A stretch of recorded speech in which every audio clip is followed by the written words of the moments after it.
And now we will get to the man who saved us from that dread. I needed to chill when I saw Nick Seeler take that shot to the heel. We will get to Philadelphia's #1 hockey beat reporter. It is Charlie O'Connor. How's it going tonight, Charlie? That was a rousing game, wasn't it? Yeah, it wasn't the most aesthetically pleasing game of the season, I'll say that, for the Flyers. But I guess they get a point out of it. Not the best all around. Definitely have some things to break down from from what I heard from the players and from Torts, but they're in a playoff race. They got a point. So it is important to get that point. It seemed like both teams, with a couple of minutes left, went, you good going to OT? We're both good with this point, okay? And they did. Someone who did have a standout performance, I thought, tonight, despite not showing up on the score sheet in terms of goals or assists, Cam York, Charlie.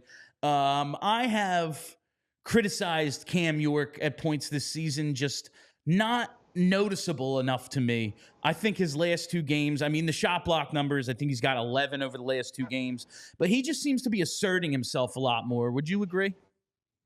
Yeah, I thought he was good tonight. I didn't think he was incredible, but I liked quite a few of his shifts. He nearly scored a couple times. He had one, it was either in overtime or late in regulation, but yeah, he's been good. Look, he's a good defenseman. He's a good top four defenseman. Whether he can take another leap in the coming years, I don't know. Whether he is part of this defense 4 or 5 years down the road, or whether he gets traded in some sort of bigger deal to get a bigger guy, I don't know. I look at Cam York as one of those guys where if he's on your team, great. But he's also a guy who, where they're at in their situation, the rebuild, whatever you want to call it, like they're going to have to trade away pieces to get high-end guys. Cam York strikes me as someone where it's like, well, if 3 years down the road the Flyers don't have a #1, maybe Cam York is one of the guys you trade away in a deal for an actual #1. So he's not a guy that I think is essential to the team, but he's a pretty darn good player. He's a solid top four defenseman. Hey, Charles, what's going on? JP over here. I'm not sure if Torts talked about this at all at the presser, but obviously a lot of us were a little nervous when we saw Nick Seeler go down with that shot there. I don't know if any word, would that like hit his ankle or anything? Like where exactly, do you know where exactly like it was hurting for Nick Seeler on that play? I do not know. I Okay. do not have the ability to put myself in the mind of Nick Seeler. It hit him somewhere on the foot. He then came back for the third, and apparently I was not paying close attention to this because I was focused on the game.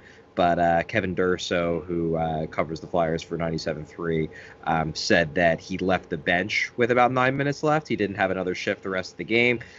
I guess we'll just have to wait and see. Okay. John Tortorella was not asked after the game, primarily because there's no point to asking. He's not going to know. Like, it's not like the trainer's going to tell him in the middle of an overtime game, like, by the way, Nick Seeler broke his foot. It's a pointless ask. There's no reason to burn a question on it. I guess we'll find out in the next couple days. My hope is that it's just a bad bruise. Maybe worst case scenario, it ends up being something kind of like Tyson Forrester, where he missed a little bit of time, bad bruise on his foot, comes back, and now he's killing it. I thought, you pointed out Cam York as the first guy. I thought Tyson Forrester was one of the best Flyers on the ice. He did when you said guy who looked really good but didn't end up on the score sheet, I absolutely thought you were going to say Tyson Forrester, because to me, Forrester could have scored a hat trick in this game. He had that many chances. So maybe it ends up being something like that. Maybe Nick Seeler, when they go out for practice again on Wednesday, he's perfectly fine. Wouldn't put it past him, given the fact that this guy has blocked, 180 shots at this point this year and somehow hasn't gotten hurt yet. Look, I get why people are concerned. #1, he's an important part of this defense if they keep him. #2, he's a guy that they're talking about potentially moving. If I had to bet, I would bet they don't move him. Now, obviously, this potential injury, throws a wrinkle into that. But even if he was healthy, my guess has always been, basically for the last month and a half, was that Nick Seeler is not going to be traded. But his name's clearly out there. Teams are asking about him. Teams are probably making offers, as to the Flyers as to what it might take to bring him over to their team. So you don't want to see a guy who's in trade talk get hurt right before the trade deadline. I guess we'll just have to wait and see on this one. But I don't have any details. No one really has any details this soon. Hopefully it's more like Tyson Forrester than Noah Cates, where Noah Cates took his boot off after the game in November and then was out for 2 months. Hopefully it's not that. Hopefully it's more like Forrester. Charlie, there was a tribute video for Kevin Hayes. This was his first game back in Philly after the offseason trade to St. Louis and everything that happened there. JJ and Bush said before the game they expected some boos. Kevin said he expected some boos. But then when they mentioned the video tribute in the first period, they said they didn't hear any. It was a warm welcome. Obviously, it's a different story when he scores because he fucking scored. But what was the initial reception for Kevin Hayes in his return? I thought it was mostly positive. Look, at this point, I've seen a lot of these video tributes at the first stoppage to former players. This was not one of the loudest I've heard. I've certainly heard other players come back and get a much larger cheer. However, I didn't hear boos. It was polite claps. Generally people seem fine with it. It didn't seem like anybody has held a grudge against Kevin Hayes due to the rumors about his supposed influence on Cutter Gauthier. I'll put it that way. However, it's not like people were falling out of their chairs to scream and yell about how much they love Kevin Hayes. It was a cordial, respectful clap, I would say. No more, no less. And then obviously he scores the goal, and then he gets booed. But that's happened to Claude Giroux. Claude Giroux gets booed when he scores now because you know what? He's the enemy now, so he gets booed if he does something that hurts the Flyers. So would Kevin Hayes. Kevin Hayes didn't, to my ear, didn't take any added grief from fans beyond what you would expect. But he also wasn't getting the reception of like a returning conquering hero or anything. Let me put it that way. Are we sure the noise for Giroux, is it the roo that never made sense to me, but people did? Go ahead, JP. Charlie, what was your thought on the starting lineup here in OT? Cates, Paling, and Sanheim to start it all off in OT. Oh, in OT, I didn't love it. I mean, obviously they spend the first 2.5 minutes without the puck, until I guess Ersson makes a save, covers the puck. They finally get a line change out there. I would prefer they launch with a more offensively threatening duo. I mean, Sanheim's fine, obviously, but Paling, Cates, that strikes me as more of a, we're going to try to shut you down in that first shift and then come at you the second time. What I will say, however, is that the fact that they don't have Travis Konechny does limit their options a bit. The only player on this team that is healthy right now that I look at as being man, he would scare me in 3-on-3 is Owen Tippett. That's probably it. Because Sean Couturier, number one, isn't playing all that great. Number two, is never been a 3-on-3 god. He's not that great of a skater, never has been. Morgan Frost, I guess, is probably number two. Joel Farabee, who I love, isn't really the kind of guy who I look at. I'm man, he scares me at 3-on-3. It's basically just Tippett and Konechny. They don't have Konechny. So, yeah, I mean, if I had a choice, would I went out there with Frost, Tippett, Sanheim instead of Paling, Cates, Sanheim? Yeah, I would have. And they almost got burned because they ended up having to spend the first 2 minutes without the puck as a result of that decision. That said, they don't have great options right now. And Torts very clearly loves this Paling, Cates, Hathaway line. That struck me as just a way for him to confirm just how much he loves that Paling, Cates, Hathaway line, and gave them the first shift in overtime. I guess they didn't give up a goal, so it didn't bite them. But yeah, JP, I'm with you. I would have rather them launch with a forward duo that had a little bit more offensive upside than that one. I know you love when I ask you about rules, Charlie, but JJ mentioned it on the broadcast, so I'm going to bring it up. Going back to when 3-on-3 started, I remember that first one, Flyers and Lightning in 2015. And if you Google it, the first headline that shows up, fucking Gong Show. 3-on-3, it still has its moments. I still really enjoy it.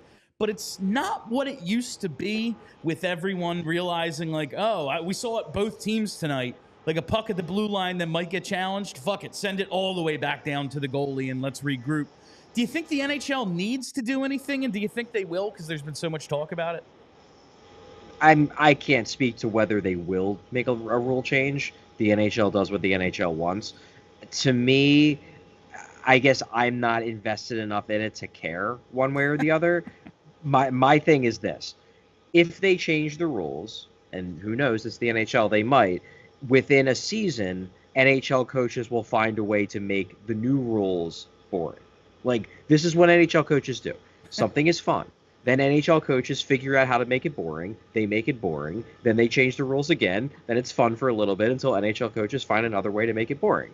Like, yeah, if they change the rules, if they tweaked it, maybe something with the blue line, maybe something with the red line, make it something like a half court violation like there is in basketball, something like that. Yeah, for a little bit, it would probably make it more exciting. And then NHL coaches would find a way to make it boring. So I'm not saying I would be opposed to them tweaking 3-on-3 overtime to make it more fun. That said, I still thought this 3-on-3 overtime tonight was fine. Like, there were a ton of chances, especially in the second half of the 3-on-3.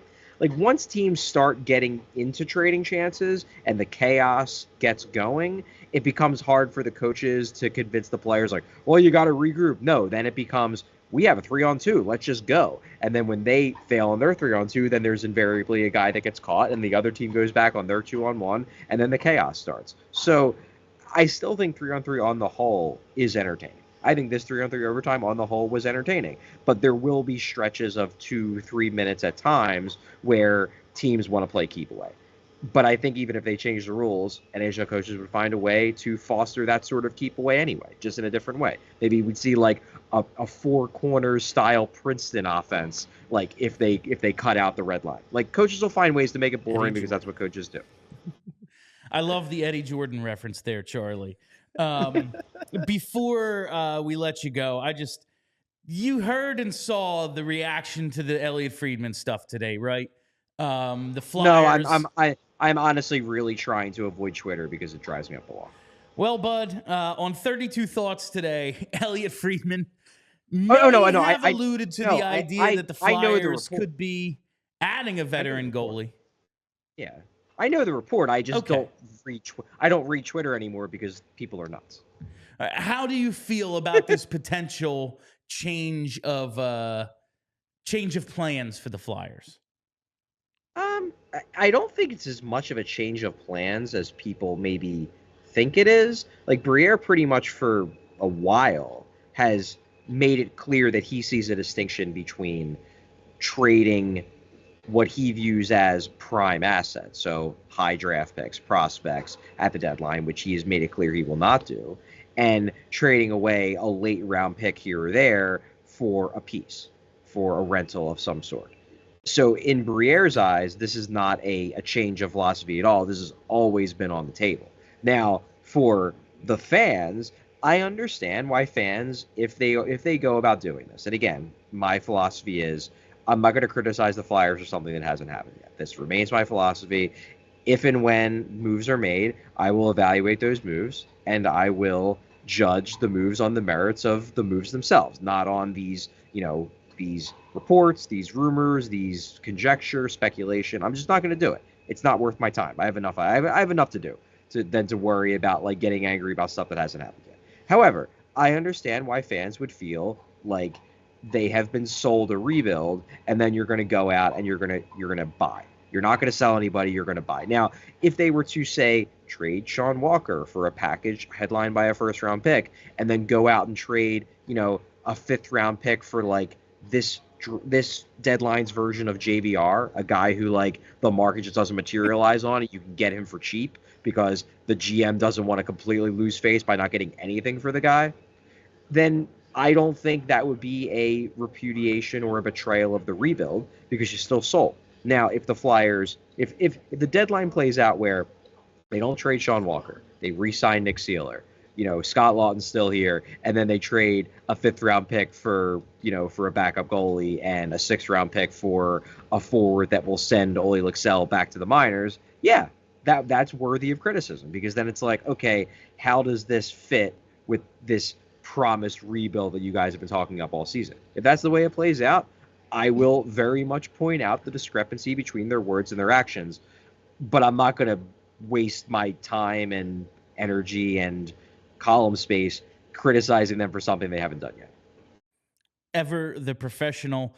Charlie, Flyers win the first period shot battle 11-6, third period 14-5, overtime 6-1, 41-25 in the game, but lose 13-10 in the second, give up the only goal they give up in the second. What is the matter with second periods all of a sudden? It's like a problem. You know, it's funny. Like Jackie Spiegel of the Inquirer pushed on that with a couple players, pushed on that with Torts. Torts dismissed it. I think this is more of a small sample size type thing, where like it's fresh in everyone's heads that like over the last couple weeks, second periods haven't been great, so it allows us to make us believe it's a problem. I'm skeptical that the second period is now like an issue the Flyers need to fix. It's not. It hasn't been an all season thing. It's kind of a recent thing. I'm not terribly concerned.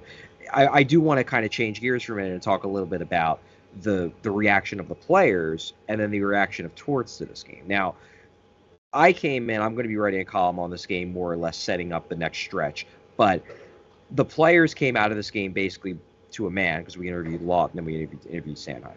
They both made it clear they didn't believe this was their best game. You know, happy we got the point because we're in a playoff race and every point matters. But this was not our best game. We need to be better, especially with the games coming. John Tortorella then gets up in front of the media and honestly was much happier with this game than I thought he was going to be.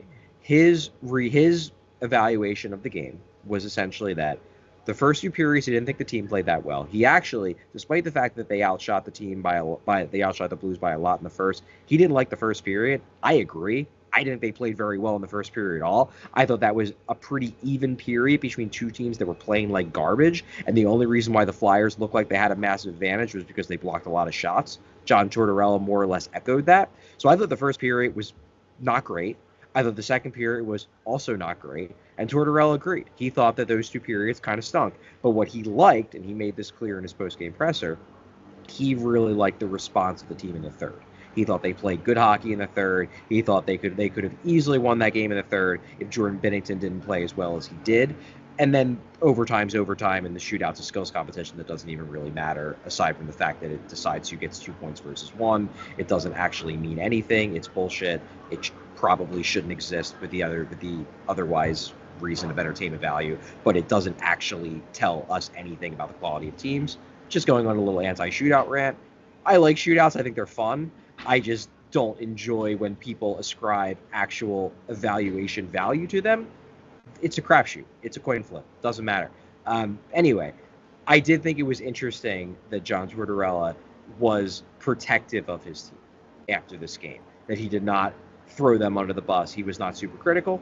Instead, he made it a point to praise them for their response in the third, going into what is going to be a really tough stretch of games over the next 10. No, and I think that's important. Like, one of the reasons we were told they named a captain is he thinks the locker room can kind of take care of itself. And as you said, if all of the players were like, yeah, that wasn't our best, then he doesn't need to come out and fucking blast them. So I do see that as like a bit of like maturity on the team side, like as a whole, kind of knowing what they need to do, and the coach going, all right, you figured it out. I don't have to kill you. So that's great. Like, that's good stuff. Do you have anything else, JP? Can we get some roses to Sam Ersson, Charlie? 24-25 tonight. I mean, if it wasn't for that Kevin Hayes goal, he probably wins the game tonight, but he looked solid tonight. It's the most Kevin Hayes goal ever. I thought Ersson was really good. I know that the numbers might not show it, although I guess 24 out of 25 will still be a darn good save percentage. It just doesn't look as good because they didn't get as many shots. I thought he made a lot of really quality saves. I thought he was good in the shootout. I know he ultimately gives up the goal to Buchnevich, but he made a couple really, really nice saves. He had that one pad save, desperation pad save. I forget. Was that on Shen, I think? Yeah, it was yeah. Amazing. Fantastic save. Look, I'm at the point with Sam Ersson that I just trust him. I trust him. I trust that he's going to, maybe not steal the Flyers games, but he is going to, on most nights, give them more than enough of a chance to win to give them a win. I don't worry about Sam Ersson, and I think that's where the Flyers are at with him. I guess where Torts is at with him, but more importantly, I think it's where his teammates are at, where they just assume that when Sam Ersson's in net, he's going to play well, and more often than not, he does. And tonight, he played well. Obviously, he doesn't get the win. It was funny. Torts actually said after the game, he said about midway through the third period, Binnington had probably made one of his really good saves. And Torts apparently turned to one of his assistants and said, I don't know if this guy's going to give up another goal the rest of the way. But then Torts said, He then looked back at Erson and then looked back to the same assistant. It's like, I don't know if our guy's going to give up another goal the rest of the way either. So it was just one of those games, I think, where both goalies are playing well. The Blues just found one more to get past them than one more to get past the Flyers guy than the Flyers found to get past the Blues guy. Charlie, oh no, we need to do your 3 stars. That's right. Before 3 stars, though, none of them are going to be the power play, right? Yeah, the power play is not going to be one of your stars tonight. I mean, am I doing anti 3 stars? Am I doing the 3 worst players or 3 worst things of the game? Because it might be on there. Without further ado, it is time for Charlie O'Connor's 3 stars of the game. Lead it off with star number 3.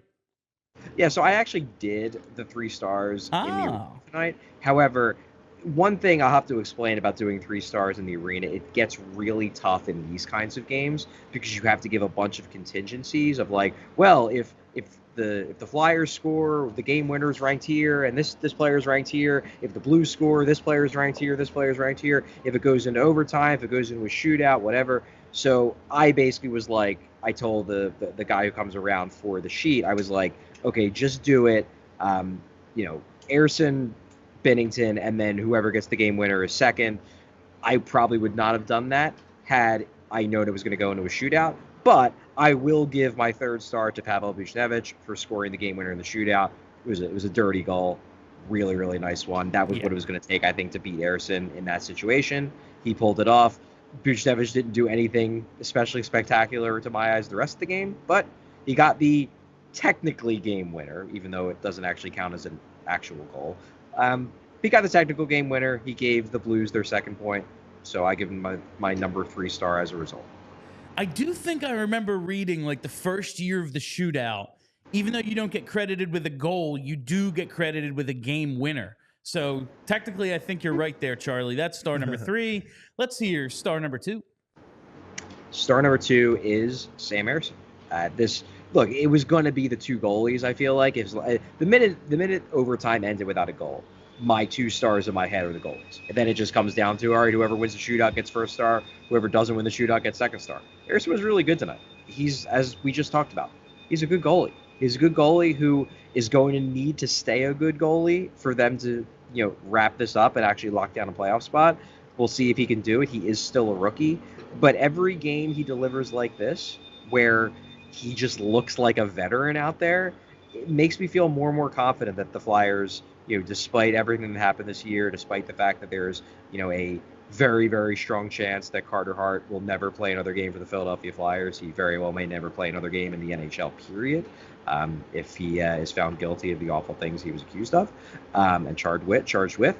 But even if Carter Hart is completely out of the picture for the rest of, time, I guess, I think the Flyers legitimately may have found themselves a number 1 goalie in Sam Erson. And let's finish it off with the inevitable star number 1. Yeah, this was Jordan Binnington. Binnington. Look, I'm not a Jordan Binnington fan. I've never been a Jordan Binnington fan. I find his antics to be repellent. He just strikes me as a very annoying guy. He just, I don't know. A lot of the things he does rubs me the wrong way. But in this game, he was real friggin' good. And the Blues don't win this game if Binnington doesn't play the way he played. Sometimes this happens. The Flyers didn't play a great game. They probably played well enough to win. And if the team they were playing was getting league average goaltending, they would have won this game. But the team they were playing didn't get league average goaltending. They got really good goaltending from Jordan Binnington. And because of that, he deserves the 1st star of the game. And that is Charlie O'Connor's 3 stars of the game. And you can see the difference between me and Charlie because I love Jordan Binnington as someone you hate. And now you need to beat him.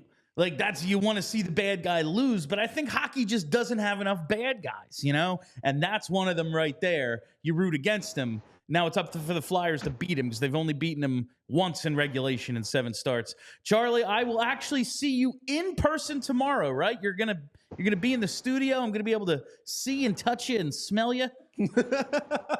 Yeah, I will indeed be in the studio. They canceled practice tomorrow, so this will be the only thing I have to do is go in the studio and do our show. Looking forward to it. All right, I will see you tomorrow. Charlie, thank you for joining us. That Thanks, is Charlie. Philadelphia's #1 hockey beat reporter.